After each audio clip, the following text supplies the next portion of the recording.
is Andrew Dice Clay has one, and it's we start rolling. We're rolling. Yeah.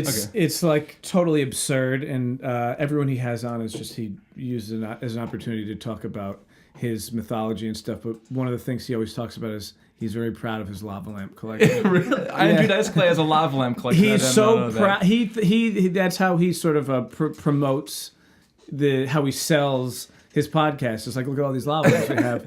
You might want to lean a little bit closer. Yeah. I don't know how I mean, but sorry, I didn't mean to interrupt you. So no, of course, Andrew Dice Clay sells lava lamps. He has his own. Does he have his own line? Lamps? He doesn't, but he actually, now that there's been a ban on plastic straws, he goes around to Dunkin' Donuts and Starbucks, and he confiscates them. So that one day in the apocalypse, when they banned all plastic products, he has straws to distribute for So he's stockpiling straw. That's his contingency plan. That's his prepper kit. I'm getting straws. Right. He's an entrepreneur, and that's his venture is stealing straws. Do you think he's real about that, or is it just like the dice man? It's totally a bit. It's totally a bit. Okay. All right. And I've really grown to appreciate that the whole persona that he established as like the rabidly, misogynistic guy. It was all this big cover for him, like as a deeply insecure, really? Jew from Bensonhurst.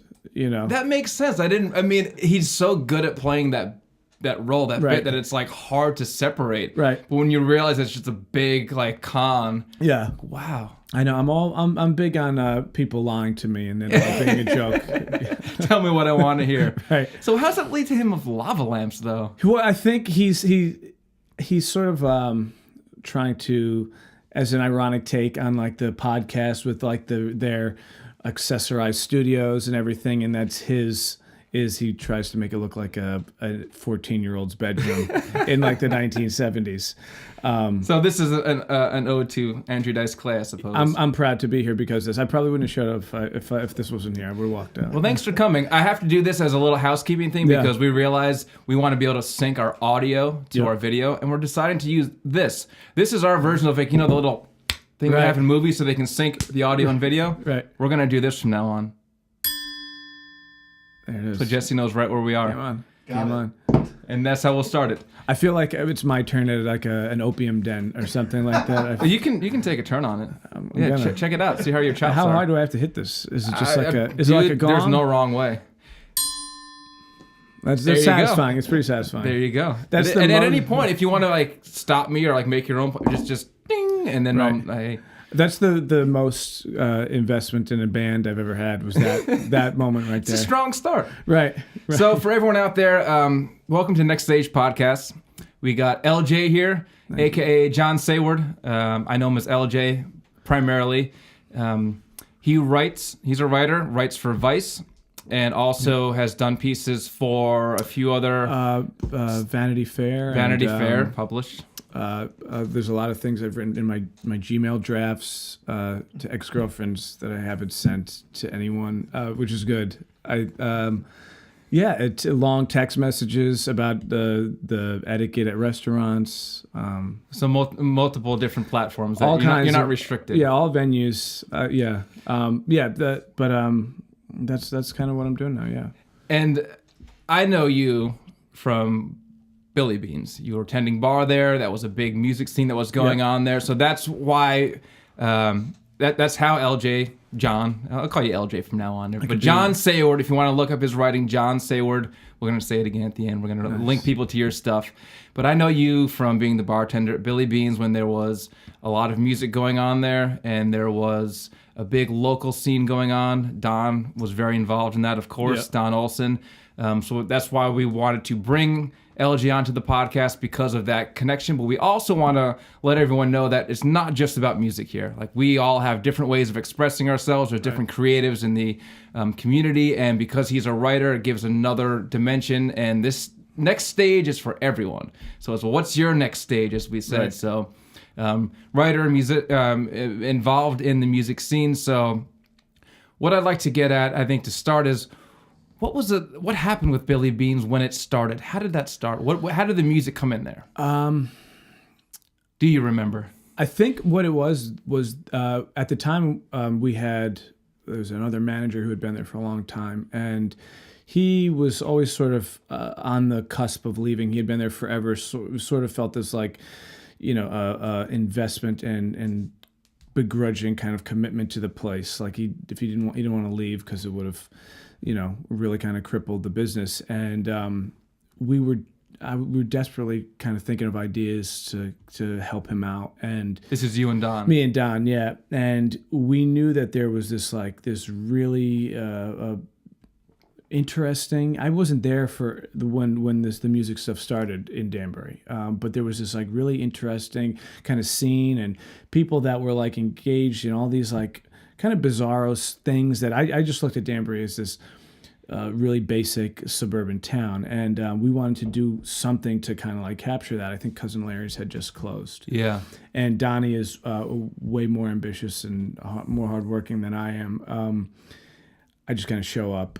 He said, "What if we had the open mic here?"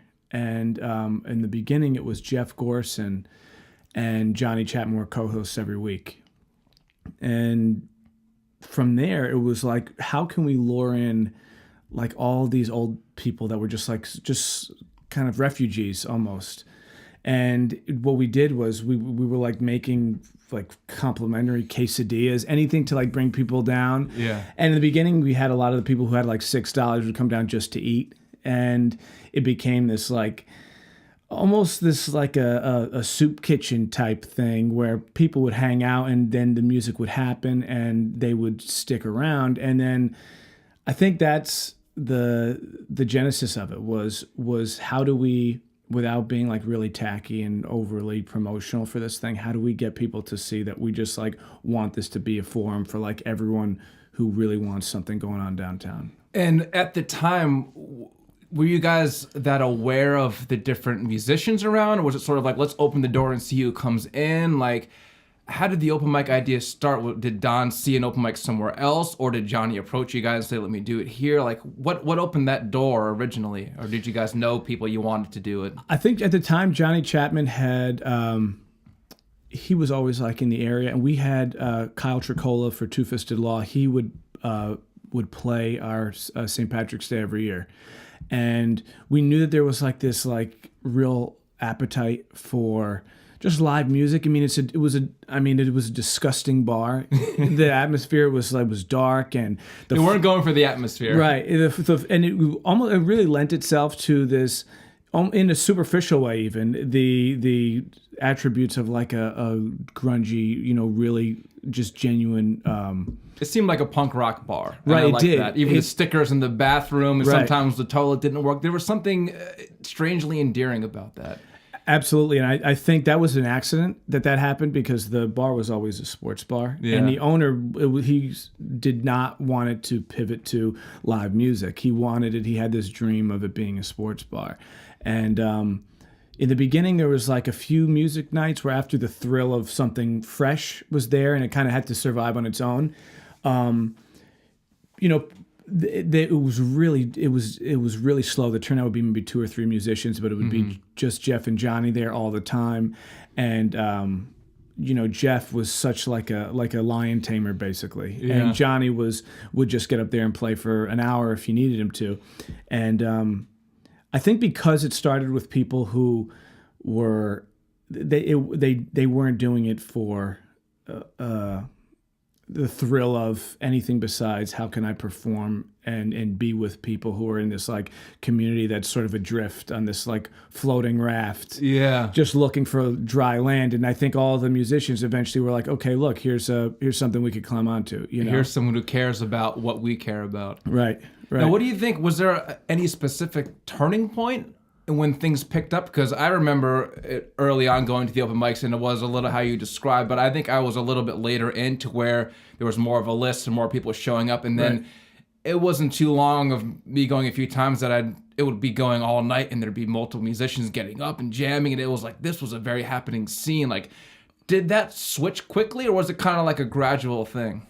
There's a few moments. So Jeff, we were doing the co-host in the beginning, and then Jeff he couldn't do it as much anymore. So one of the ideas we had was if we had a rotating host, And that was out of desperation. But what happened was, looking at it from like a strictly kind of like business like vantage point, we just said, who could we pull from like this town that is going to bring in like 9 of their friends? It was like a sort of contrived almost in a way, but it ended up working because that was how it proliferated. But we had a few guest hosts who really kind of got the word out organically. But the one moment that I remember where I felt this was more than just a bar that's having a theme night was we had Bruce Wingate was down there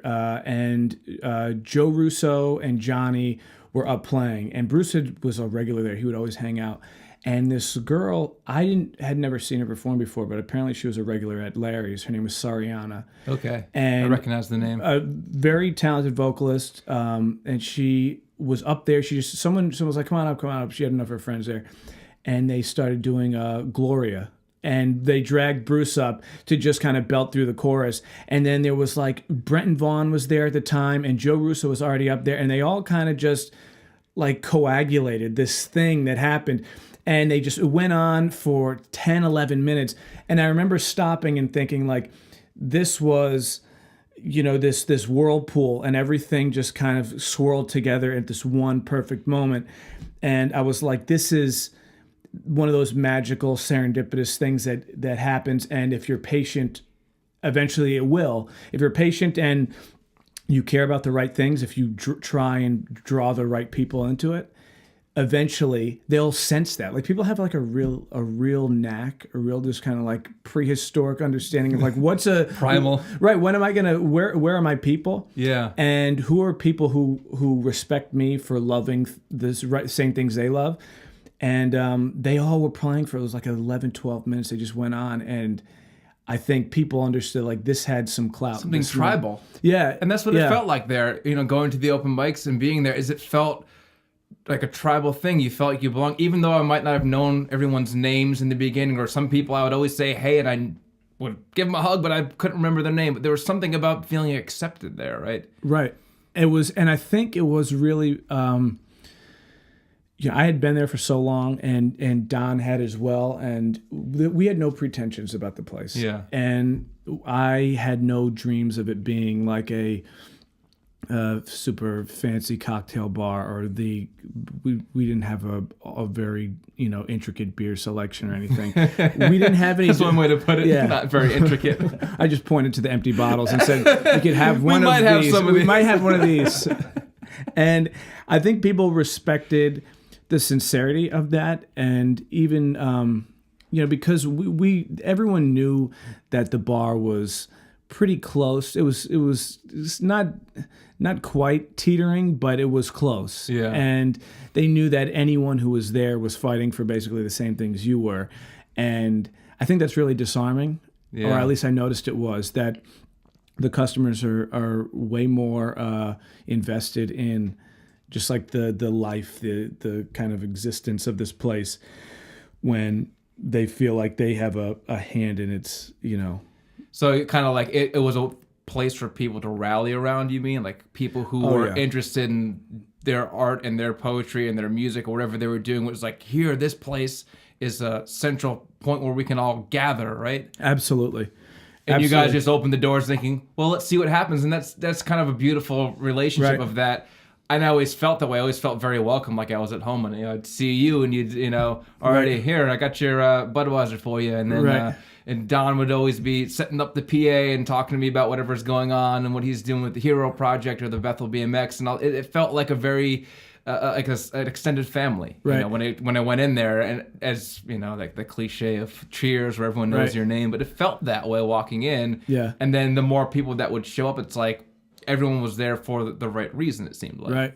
Yeah, I think this is like, I realized when I left, when the place changed ownership, I realized that was in a way like the healthiest sort of romantic relationship I had with that bar. Oh, wow. Because, all these things that you hope will be nurtured and like excited and invigorated by a relationship, it kind of had that, it was challenging but it made you feel like this power. It empowered you in this way. And I remembered these moments when we had a TV installed that had the internet on it, and Donnie and I would close, and it would be 4 or 5 in the morning, and we'd sit there in the dark. The only lights would be the bar signs, and we'd put music on the TV, and we would just play like live Freddie Mercury performances, and we would just sit there in the dark, and we would know that like we had done this microscopic thing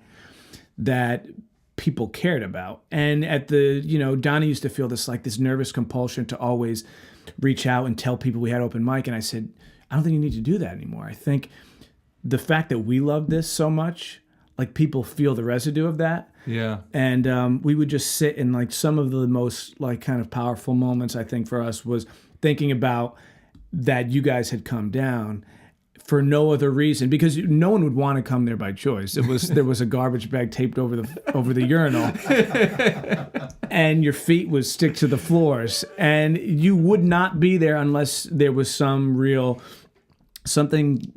strangely magnetic about the place. And I can't take all the credit for that, and really most of the credit was just people suffering through obscene prices for horrible odors that just emanated from the place. That speaks to the power, though, of what you saw of people getting together for music did that. And I know you're a big music enthusiast, big music fan. I've read some of your pieces, and notably the Al Green one I was reviewing today. Oh, man, I'd read it at the time that it came out, but I was reading that one again, and just the way you speak about music, I can tell it's not just sonic wallpaper for you. It's something that goes into your soul and into you. And as a music appreciator, like, what was that like to be in an establishment where you were cultivating someone at that like baby tidal pool beginning stage? Because we're all like little microscopic larvae at the open mic trying to we're gonna be the best one day. We all have those dreams inside of our head, but everyone starts somewhere. So what was it like for you to see that? Had you seen that before, or was this your first experience with that? Like, what did that do in terms of what you thought of music? I think what I think what gave the bar some legitimacy as a music venue was that like we could not pay a lot. We did not have a lot of food or any, like there was none of the things to amplify your experience. But what we did have is there was this gauntlet you kind of had to face to perform there, or even to play a song on the jukebox. Like there was a kind of like there's a jukebox pecking order, or like a thrill almost of putting $1 in and knowing that you were going to be chastised if you picked a shitty song. And like it almost could sound pretentious. It wasn't like that. It wasn't like people laughing at your infantile Philistine opinions. It was, you wanted there to be a kind of communication specifically through this. Oh. If there was a song you played, you would want someone to like acknowledge it in this way. And I think because there was that magnetism, it was magnified to such a degree about everything that had to do with music. If Don trying to invite someone to play, you didn't want it to be something that would almost invalidate this other band that was going up by like, there was a real sort of integrity to what was being developed. Absolutely. And I think that we always embraced that was the one thing we had that like, 2 steps right after we had started the open mic stuff, they, like 3-4 months later, they tried to have an open mic immediately, just plug and play, and it didn't work. And I think it was because they thought there was, something simple about this, that just if you have music, people will come and have it, they'll just want to attend. But you learned there was something deeper to it through the way that our experience unfolded, that like, okay, this is not just a plug and play. There's something community, organic. What do you think was more at the core that was making it work out better? I think there were because there had been so many evenings where, and this was a lot Donnie actually, we would have like Dave Bonin, who rides his bicycle around with like this trolley of, percussion instruments. Yeah. And He's got the most impressive collection I've ever seen. He's always had a new piece he'd be showing me. I'm like, this thing looks like a ninja star, but it makes music had somehow. like Moroccan. He's probably got one of these. Maybe this is below him. I don't know. This is like kind of like the training wheels of percussion. But lanyards with dinnerware utensils, whatever that he could think of, he had. But he would ride his bike, and he couldn't get to a lot of open mics, especially in the winter. And Donnie would drive to his house and pack his car full of stuff and help him unload it. I didn't even know this stuff. Like, this is Don's got such a heart, man. He really was the architect of it. I always told people it was like I was the guy dragging the stones up to put the pyramid together, but he was the one who had the brain and the vision for this stuff. He was above and beyond. He did all the booking stuff. Yeah. And he is such a wonderful personality. Like, he would always be coming around like, how you doing, bud? Good to see you. Always pat on the back. And anybody who came in, he'd learn their name and say, what are you here for? He made it a point to like actually go around and talk to people and make them feel welcome. I always felt like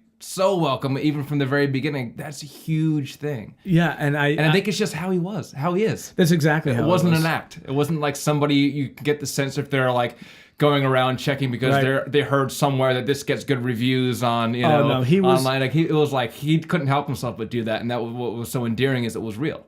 He was is real. We're talking about was like, but is. You're absolutely right. And he, I first met him and I worked Saturdays and Tuesdays at the bar at the beginning, and there had been a rotating cast of just bartenders who worked with me who didn't work out. Yeah. And then finally the bar manager said, we got this new guy, he's middle-aged, I think we'll work out. He's not looking for anything really extravagant. And I walked in and Donnie was wearing like a camouflage like t-shirt that said Dale Earnhardt on the back. And I thought like this is not me. It's like the diametric opposite of everything that I am. But by the end of it, he was telling me these things about himself. He was completely unguarded. And, he would go to karaoke and sing Chuck Berry. And I think the song that he sang the first time I ever sang karaoke was My Ding-a-Ling by Chuck Berry. And then another one, he sang a Harry Belafonte song. And I thought, like, this is the most sincere, the most genuine person I've ever met. And he didn't care how it might be perceived that he would, show up to like a hipster music bar with like carpenter jeans and sawdust on his hands from working his day job. And then like he would really, the counterbalance to this like intense scrutiny of playing a song on the jukebox, he was the other side where he was like open to being exposed as someone who didn't know something, and he would just ask sincerely. There was a time he jumped up at an open mic, I think it was, on the bass, and just was like, because I brought a bass down, and he got up and was plucking. I'm like, you're jamming with us, man. This is awesome. But it was that whimsical spirit. He had that, and we were a perfect. I felt like a perfect kind of companions in that sense, because in the ways that I feel, I think anyone kind of our generation feels, pushed to certain like affectations, and we want to adhere to this like idea of who we are. Mm-hmm. He was just like an honest, he just enjoyed stuff in such like an authentic way. So you mentioned karaoke. Have you ever sang karaoke? More times than I ever should, which is every time. Do you have a karaoke song, a go-to? I don't have a go-to, but I've realized there's a group of songs that I should never sing. Like I should never sing as much as I love. So you've got a no-go karaoke. I have list. a no-go. Never sing Stevie Nicks as much as you might love her. Never attempt it. Never attempt Al Green as much as you might love it. There is an octave range that you should go nowhere near. I heard this weird thing. My wife Shannon told me about that in I might get the country wrong. I want to say Singapore. Where's the guy who's now singing for Queen from? Not Journey. Not Queen. Journey. Yeah, Arno. I want to say Philippines or Philippines. That's where it is. Karaoke is like a huge thing there. Like so much that it's like their biggest like cultural outlet, and like they're really particular about it, so much so that there's these series of murders called the My Way murders. If somebody tries to sing Frank Sinatra's My Way, it's like this huge, like throwing down the gauntlet. And if you do it bad, people will kill you, apparently. There's been these murders around people trying to do Frank Sinatra's My Way. I don't, she told me about the podcast that she was listening to with I love the this. murder, but that they're so invested in karaoke being this like social currency. Like, you do not attempt My Way unless you're going to nail it. And I'm like, well, there is like this. I felt this way about the jukebox. Actually, there is an etiquette to it, and I appreciate that a jukebox is very democratic. If you want to get involved, you can vote. You can put $1 in, and then everyone has to hear your song. But there is also you can't play or pick a song at karaoke that has a chorus no one knows, because it's just going to be you up there, and you shouldn't sing alone for karaoke. No one. That's a horrifying experience. There's nothing that you should sing that anyone's here alone. There's this kind of communal chorus that needs to happen. So I mean, Friends in Low Places is the kind of thing you should be doing exactly. at karaoke. And there's so many country songs that I find like tedious and contrived. But if you're at a bar and your back is turned and someone starts singing Friends in Low Places, there I am. So what have you sang in karaoke that you thought landed well, or has there been one, or are you always like, I bombed, I shouldn't have done that? There's got to be something that you've pulled out. You're like, you know what? I surprised myself on that. I think Temptations is tough because it's a real challenge vocally, but everyone knows the stuff. Yeah. That's a good one. I'll say Sledgehammer is usually my go-to. Phil Collins. Phil Collins and no, Peter Gabriel. Sorry, Peter Gabriel. Sorry. Genesis member. Thank you for keeping me honest. What I was going to say about Phil Collins, he's producing over here. That's my job. Is producing. Well, yes. we need someone to make us feel. Yeah, I had to Google that real quick. Exceptional Google skills, by the way. The Phil Collins, though, you did So Lonely. Oh, that's Peter Police. That's Police, which is Peter Gabriel. No, that's Sting. Oh my goodness! See, you're mixing things up. Look at this. So Lonely is Sting. Yeah. I'm confusing all these white guys with receding hairlines. It's okay. It's understandable. So I would like to transition though about the music that you love. What turns you on in music? What's your go-to? Like, who do you like to listen to? I know we've had conversations, but like, let's let the people know, what does LJ like to listen to?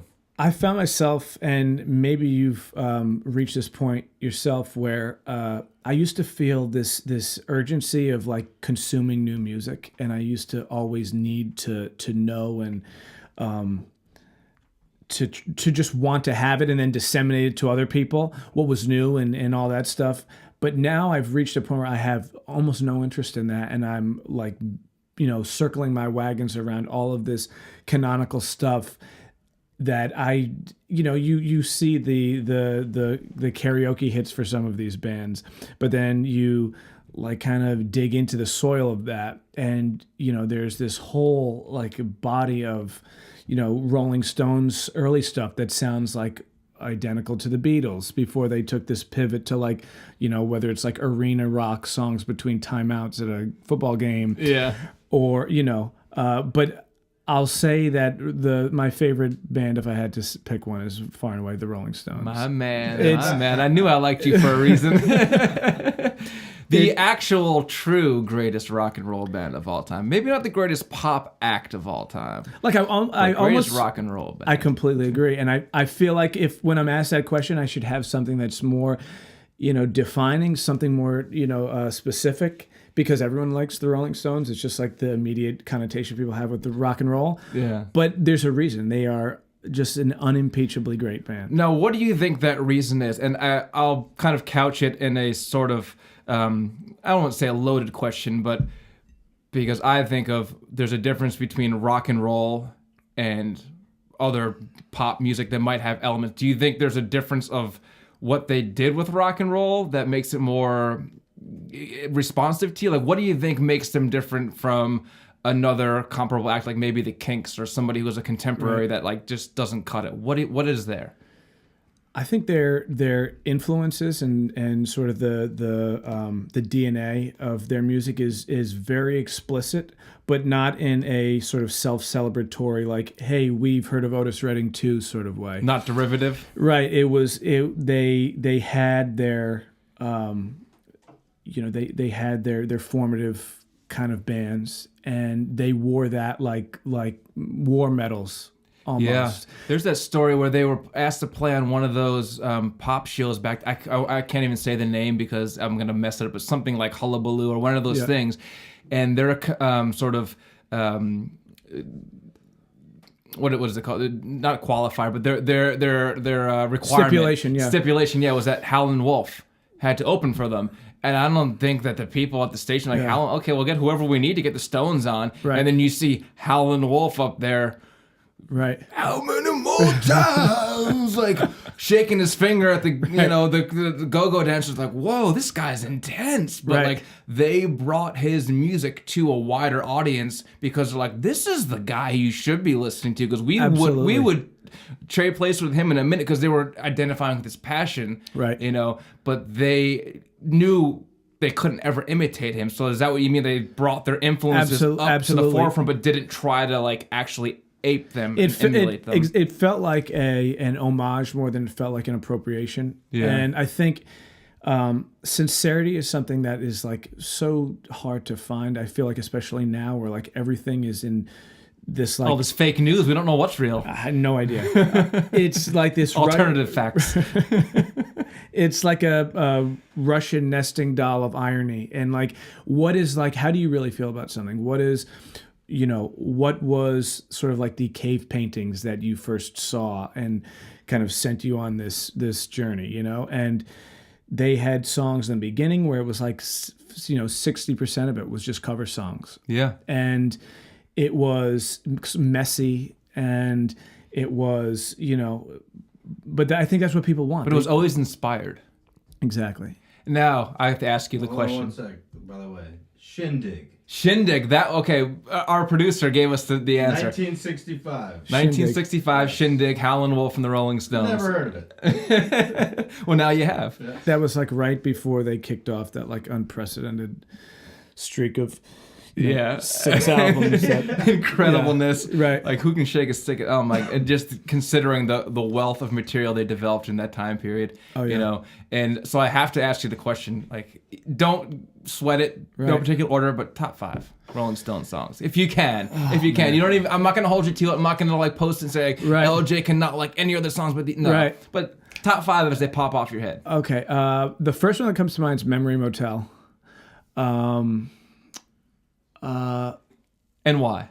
Give me a two sentences at least. What does that do for you? I think it's this mix of them at this like just raw and drunk, and also this groovy kind of stuff. And it's like a 9-minute song that they have. No one has any business making a 9-minute song that's like filled with these like deeply referential allusions to like some girl some photographer they were with on tour. But it's like it's a perfect ballad. I love that song too, by the way. So yes, that was on one of my Stones mixes from high school. But Moonlight Mile. It's a perfect, just a mournful song.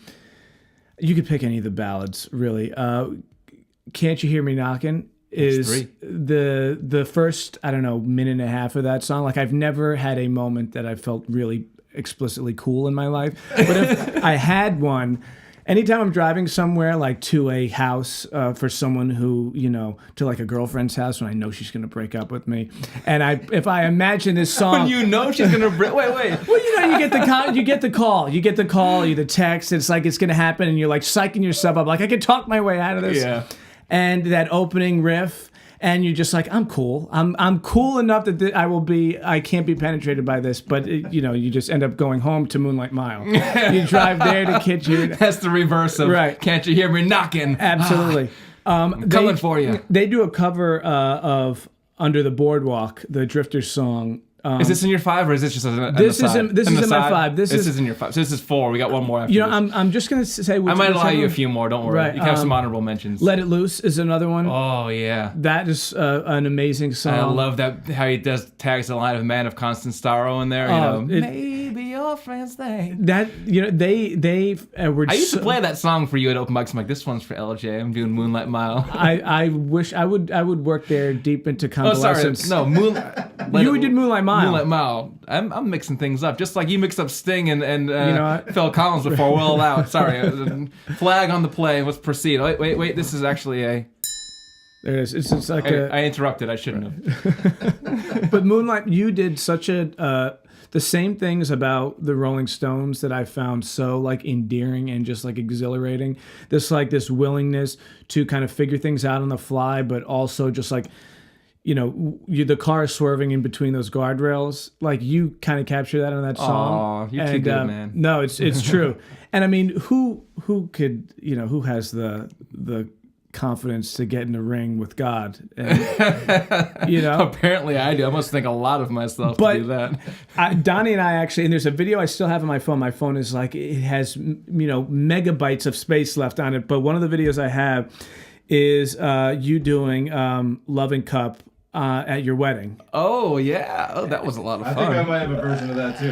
Yeah, It was great. I got to see that. It was one of those moments, and I felt like I was so rarely able to hang out with you guys outside the Bean, and your wedding, it was like half the people I knew from there, but I just didn't have to serve drinks, and you guys were performing, and I was like, this feels like one of those just powerfully cosmic, organic moments where like this guy's getting married, and he's singing this song about like just fill up my loving cup. Yeah, exactly. Well, I used to sing that to Shannon all the time when we first started dating, when I was courting her. Right. So that was one of our songs. It won her over. Well, I don't know. I like to think it did, but Absolutely. I'm sure there's more to the story than just that song. But Right. I had to do it at the wedding. But that's so cool that you actually have that video. I've got to see that at some point. It was. I need to stroke my ego a little bit more by seeing the video after we get off of this podcast. No, that's Yes. Celebrate myself. It's really healthy. Why? I mean, I don't think I'd go to the gym if they didn't have mirrors. So I understand, but no, that was they're just the best. Yeah, They're the best. I agree. There's something that's in their music that is not. I don't find anywhere else. It's a way I can put it is sort of the whole or the sum is greater than the parts. Like you take any individual member of the Rolling Stones, not that like mind blowing like at their instrumental, but something about when they come together. I mean, even if you listen to Mick Jagger's solo stuff, there's some cool tunes in there. Like I can dig on it only because but all I keep thinking is, it's not the Stones. There's something that happens when those guys are together that makes something that's, even though it's a little push and pull in the music and it sounds a little rough around the edges, that's what's endearing about it. And that's what something like Exile on Main Street captures so well, is that feeling that you are experiencing them finding their way through this album. Right. Although I don't know if all of them feel the same way, but I know at least Mick Jagger, maybe all of them at some point have said that's their worst album, or they don't like it, or the production wasn't that good. They're nitpicking from the top down. What could the best producer have done with this? But when I listen to it, I'm like, I can feel the walls sweating in that chateau. Like there's just something there that you cannot recreate, and to me, is much more beautiful. Like when there's those little imperfections that happen in music. That's what I listen for more than like how perfect is it. Like a Steely Dan, for example, notably the most perfectly produced, rehearsed band ever. But I'm like, it sounds like elevator music. Like, I don't get any. It doesn't make me want to do anything. No, there was a few, more than a few musicians who would come play at the Bean actually. Who my first my access point to them would be them playing at an open mic or them on a Saturday set. And I would hear them do like some real raggedy cover or like a rendition of one of their songs, and they would pass out the CDs. And one of my favorite rituals would be like listening to the CD on the drive home this band that I just heard. And while it was polished and it was like it was a bullseye, there was something missing that the live stuff had. It was like this willingness to just mess up and to really just like feel kind of stretch your Feel arms the out. muse Right. working through you. And that's sort of what they had, and really what I thought was so like magical about somewhere like Billy Bean's. And it's like, because the place was what it was, the lights were so dim, and it was like there was this like messy component to the atmosphere. Like permissiveness. Yeah. There's a lot of permissiveness around. You can kind of do whatever you want there. It felt on like that. stage. Now back to I know you're a big soul guy. You like soul music. Yeah. And I was saying I reread your Al Green piece, and a lot of the things that you were just talking about in relation to the Rolling Stones and in terms of this rough thing, it sort of echoes into that. In the piece, you're talking about the emotions, human emotions he's displaying throughout while he's singing, that there's something in the live performances. You're specifically referencing the Soul Train 73 performances. There was something in those performances that was different from the record. Right. And you notice that. Like, talk a little bit about that. Like, what do you think is in the soul music, and especially like a live performance like that? Like, what are you getting out of that you're not getting from the record? One of the things I've noticed, not just with soul music, but specifically with that, is because they wear these sort of ornate, these like really His pinky ring, man. Whoa, that thing was the like... accessories, these like really thick, uncomfortable looking fabrics that they wore, and they were just sweating profusely immediately.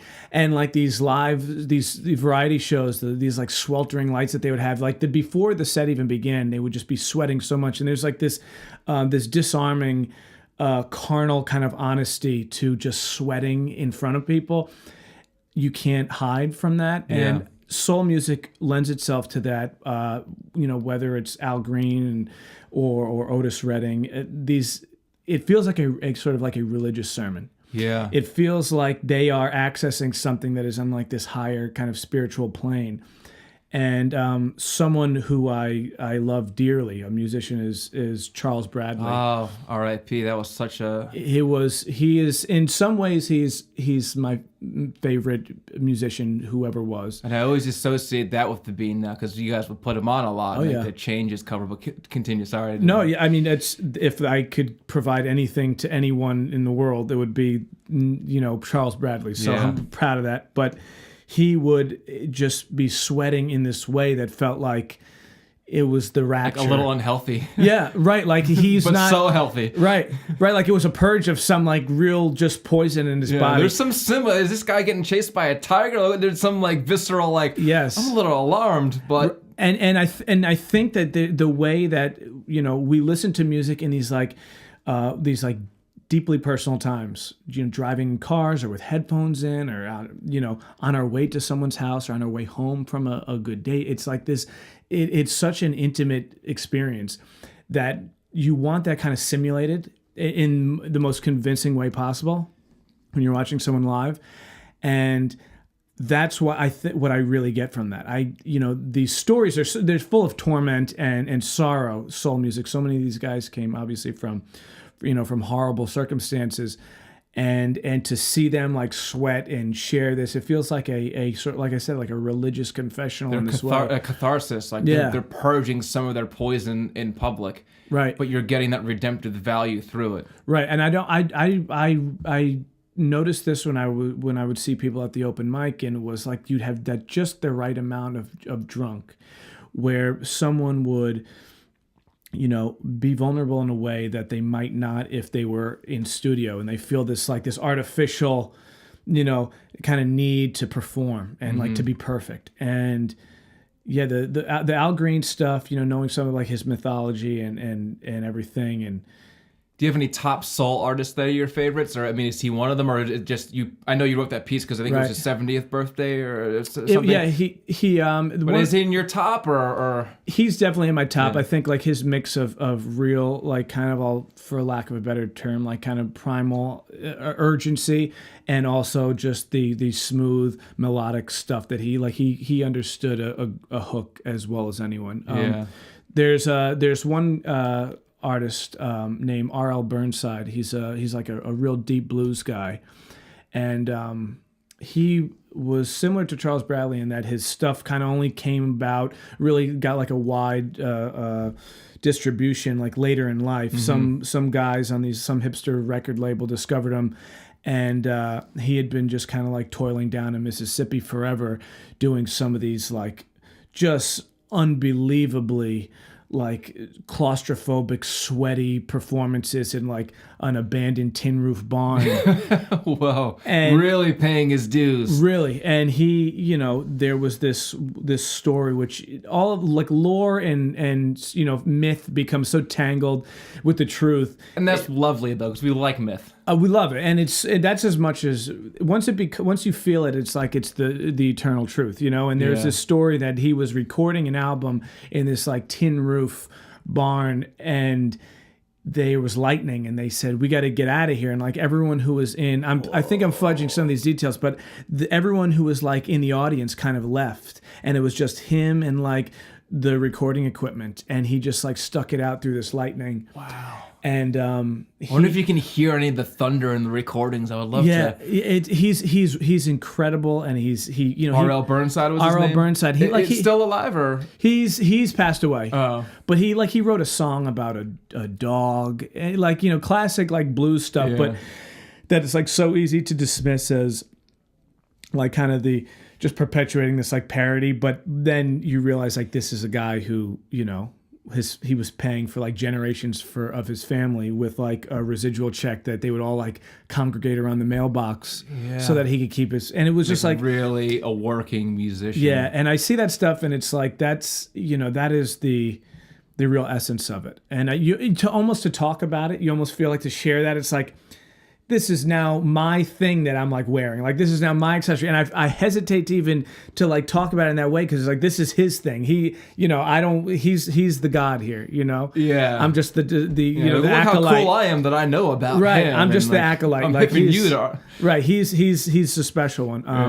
Yeah. Now, any modern current artists that you're maybe like on the younger side, like, hey, this person's got something that I'm digging, or anything that relates to either that soul side or the rock side. Anybody new that you found something that's, of course, you can't like replicate the old days, and there was some intensity that we may not get anymore. But anyone who's breaking that barrier for you a little bit. I find myself in like a weird way, the stuff that most closely resembles like the soulful stuff is hip hop. I hear it in a lot, and there is like a confessional kind of pain quality in a lot of the hip hop stuff that I really find resembles the soulful stuff. Because it's all coming from the same spot. It's just like what is the manifestation of it?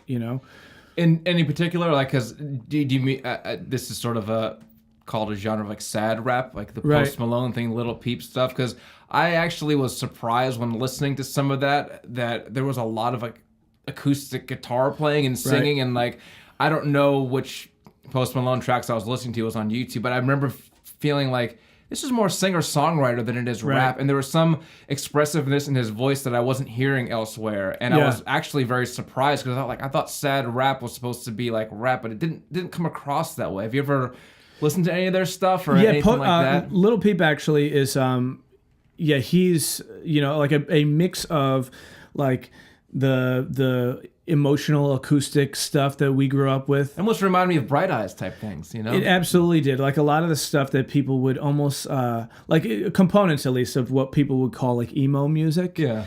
But with this like kind of like hazy, like blissed out quality to it, like sort of like less rage and more, a little more atmosphere. Yeah, like I mean, it seems like it feels. I feel wrong, like kind of fetishizing the druggy quality of it. But I mean, when you listen to someone like Lil Peep's music, and then you find out like, oh, he had like an opiate addiction, you're like, well, obviously, or Xanax or whatever. That's I guess a common thing for them. But right. Yeah, he was excellent. He and unfortunately, just like a lot of these people, someone who, like, I only knew of in like a very like kind of cursory way until he died. Same. I didn't hear until this person died, and then you get into the music. I'm like, I didn't expect this to be what it is. You see like the face tattoos, and you expect it to be a certain persona, but there was a lot more sensitive nature to it, and I was, as I said, surprised that it was like more singer-songwriter than it was rap. And I just wonder if that's some of that soul type elements of being authentic. Because another part about the whole quote unquote sad rap thing is that it's lo-fi. People are doing it on SoundCloud. Right. They're not really going into the studio for production. It's a lot of DIY, almost like what the punk Right. rock thing was, where people are more connecting to what they're hearing and the person expressing themselves than Right. a slick production. No, you're absolutely right. And I think that's why, like, a lot of this, like SoundCloud and Bandcamp stuff, the reason that it has like this heft to it is because the it's such like a primitive kind of production. It's someone who's doing it and without a filter, without these like things that you have to peel through. There's like a genre of like I'll call it like a micro genre of music that is like music as if you were listening to it through the bathroom door at a house party. Like that idea of making out with some girl you just met, and you hear the song just kind of like radiating through in this like kind of static quality through the walls and the door, and you can't make it out in this like really crisp way, but it's something that really evokes like an atmosphere. It's playing with atmosphere. Right. And I think that's like, and you listen to it enough and you're almost like, am I kind of being played? Like there was another one that was like Toto's Africa playing over the speakers at the intercom at a suburban mall. And like this idea of, songs you would hear as a kid, just like strolling through the mall and like sort of top 40-ish, sort of like kind of cheesy, anthem stuff. But it just has this like immediate association with a specific place and time. And I think that's what music is trying to achieve. But this is just like almost like kind of making a shortcut. Yeah, right. And it almost feels They're like trying to shortcut to nostalgia, you mean? Absolutely. Exactly. And, like, it's like a cheat in a way. Like, I get what you're doing, but you're not doing it the right way. And I feel a little dirty about that. Right. And I think it's like, it's hard for me to really embrace it because I know what they're doing to me. Yeah, it's you see how the trick works. Like, you didn't really saw that lady in half. I don't know. Exactly. Exactly. I know I saw behind the curtain. But I think, like you were saying, I think that's why a lot of this stuff resonates with people is because we want like this immediate like kind of connotation or association with like an intimate moment. Yeah. And do you think? I mean, what about in terms of live music? And because again, returning to the Al Green thing of like there was something in that performance and that expression of himself and his movements and his glances and his sort of different vocal intonations that weren't on the album that made the performance valuable. So this guy was an icon. Now, do we have that as much anymore? I don't think we do with live performances, and you don't get the personality. Maybe are people looking for it somewhere else because you don't get a very raw, like the artist gets to do what they want performance. There's a lot of like you're watching a movie of this band that you really like. Yeah, I think, so, I mean, that was what I found so intoxicating about going to like local like real hyper local events was I've seen you guys around town and like or even going to O'Brien's or something like that was you're seeing people in these like this this equation that you couldn't duplicate. Like there's what's happened to someone in a parking lot might in some way contribute to this like this recipe, and I think that is like a really that is like a really kind of hypnotic moment when you're the band hanging out like at the bar with the audience and kind of like arguing with each other and then like having like this weird tension with a girlfriend, and then they immediately go up there and like you witness all that kind of in real time. Yeah, and that's bringing some flavoring and coloring to their performance that wouldn't be there. Right. And you get to see that more personal aspect. Right. And like I would even be sensitive to that, like when you guys would have, when you'd be there on open mic, and then when Shannon would be there, or when your brother would be there, this like whole idea of like the audience gets like maybe like 80% of what is being like is exuded. Like there's this whole other kind of thing, this real reptilian side of it that's like it's all that I don't know about. That's just like you guys, wherever you're coming from.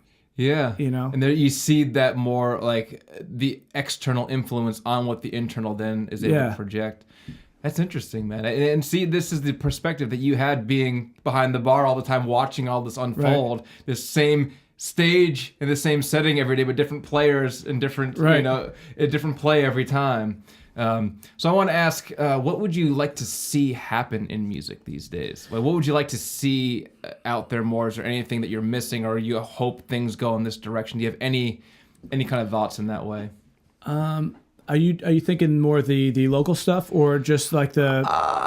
Well, I won't restrict it to either or, but I would say like we can do a top down. Say like, what are you missing in today's music, or are you getting what you want in today's music? And do you see any connection to the local? Maybe I'll let you kind of riff on that, how you feel. But if you were to say like, I wish there was more of anything that you feel like you're not getting out of music that you would like to get. I feel like my experiences with music are more controlled. Like I used to, a lot of my fondest memories of like, driving somewhere and like hearing a specific, and this is like kind of like a classic, like new complaint that people have with music is we don't have the personal kind of connection to it like we used to. Like I can very easily kind of build a moment. And so I'm like, I scrape away all the sincerity of it. Like if I'm on a subway home or something like that, I can put on a song and I'm scoring this movie. Yeah. Like I'm looking at it in a very like meta perspective. Whereas, I'm burned out. That's too burned out. Sorry. I feel like that's we're talking about like the music dying, and now the candles. Just now the candles dying. Right. That was a visual metaphor. Isn't that an Elton John song? But I like, when you're at a bar and you hear a song from a jukebox that like you are not in control of, and then you hear this and like look through this in like this new lens.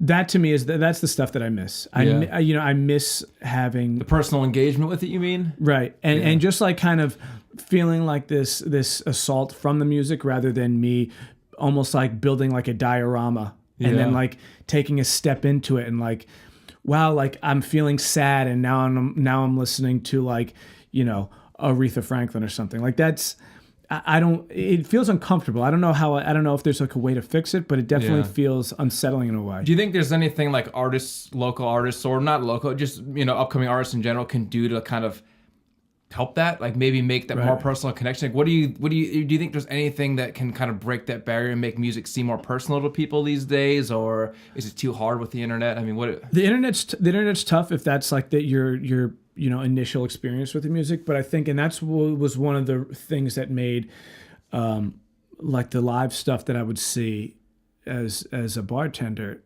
so like just so valuable, was that a lot of this stuff I had never heard before. Yeah. And you can't sing along to it in a way because this is now, you're confronting it for the first time, but it immediately has like this, this quality to it. And you can't forget it now.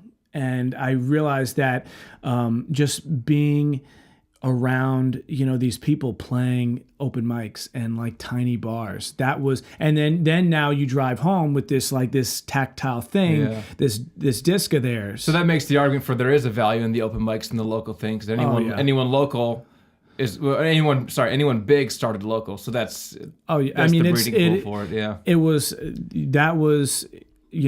and it was really kind of like humanizing in a way to like see you guys rather than just it being like an MP3 file that I'll just like download and I'll never really confront in any way besides like, oh, this is like homework now. So more personal contact. I agree with that. More personal contact with the music itself and the musicians. Dude, excellent stuff. Like I'm so glad we finally got together to do this. It's been like burning in my mind that like I wanted to get you on and talk about stuff. You guys and like, are the best. You've been through that whole thing with, Billy Beans, but also you're a writer in your own regard, write great stuff. By the way, everyone check out John Saward. Thank you. If you look online, he's got articles on Vice. I mostly know those ones. And then Minute or Medium. Medium is just like I publish some, but no, to repay that, because you guys have, I saw you play jazz, for a few bands ago even, and you, I mean, dude, you can put some of your hooks up against anyone, no matter how big the arenas they're playing. I mean, it's catchy and it's infectious and it feels soulful, and Thanks, No, man. You guys are great. I appreciate that, because we all do it because we love it, but also if we're not doing it for people's enjoyment, we're doing it for the wrong reasons. Like, we want to say, we always do it because we love it. Yes, that's the core, but you always want people to like it. So, Right. so thanks for that, man. And it's so good to have you on. Man. So good Thanks to hear so your much. thoughts on music. I mean, I've always respected your opinions and insights and your eloquence on these subjects. Dude, and we've thanks had so a lot much. of good talks over the years, and I want to capture some of this. Thank and you, dude. Yes. it same. won't be the last time. No, I hope this is awesome. I mean, you guys have, this feels like.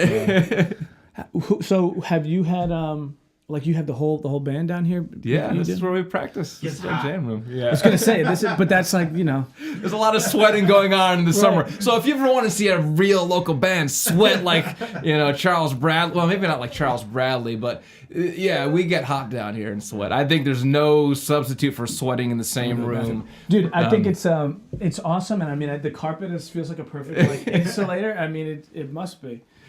Oh, dude, this was great. I'll be right back. Yeah. All right. Okay. He's got to take a quick break here, but thanks for listening. Thanks for tuning in. This is first guests on Next Stage podcast, so that's a big deal. I've known LJ for a number of years, so it was I really enjoyed having this new perspective and also being able to bring somebody else on who has another area of creativity. Like, we don't want to just be music only. That's what we're most familiar with. That's what we're best at. That's what we do. But this is a platform for anybody who does something creative, anybody who's involved in the community. We'll be continuing with this, and I like to keep it raw here too. yes, We're not scripted. You gotta Nothing take scripted. a leak. You gotta take a leak. No. That's the way we do things. and our producer Jesse here, quick on the draw with the googling. But You guys didn't test me that much. So, I had to look up one thing. We're letting you get comfortable in that role. But this is the first of many guests on the podcast. Thanks for tuning in. We'll see what's going on here if he's coming back. He might have left. I don't know. Maybe we scared him away. Yeah, he's done. He's gone. just had to run for the hills. I think I heard it. Yeah, There's a flush. He's okay. Okay. Maybe he was wanting to hear the music through the bathroom door. I don't know. Yeah, no. If you do hear anything, it's not a copyright infringement. Okay. He's back. So thanks for being our first guest here. Yeah. This is awesome, this is so cool. I mean, I'm really impressed by what you guys are doing, because so much of and we would be guilty of it, Donnie and I, sometimes, where we would have these 4 a.m. conversations, and it seems like a perfect idea, but then no one actually ends up doing it. And we're doing it. We can't wait to get Donnie on. We got to get him on. I know he's recovering from an injury, right? Best to him. Godspeed, yes, sir. yes, but not too much speed. You don't want to hurt it again. Anyway, I would love to get you guys on together. That'd be awesome. No, yeah, or individually again. But are you guys playing anywhere coming up? What do you guys have going on? I mean, we are in kind of a reforming process. Okay. We had a bass player, and then that he was busy with other things that he had to school and stuff. So the time availability kind of got in the way of that. But we're still writing, and we're kind of in a reforming stage right now. Nice. So. We're waiting for our next stage, actually. Look at you go. But some songs and some tunes are working out, so I don't want to give away too many secrets here to the public yet. I know everyone's listening, and they're going to be leaking all of my secrets about my band on here.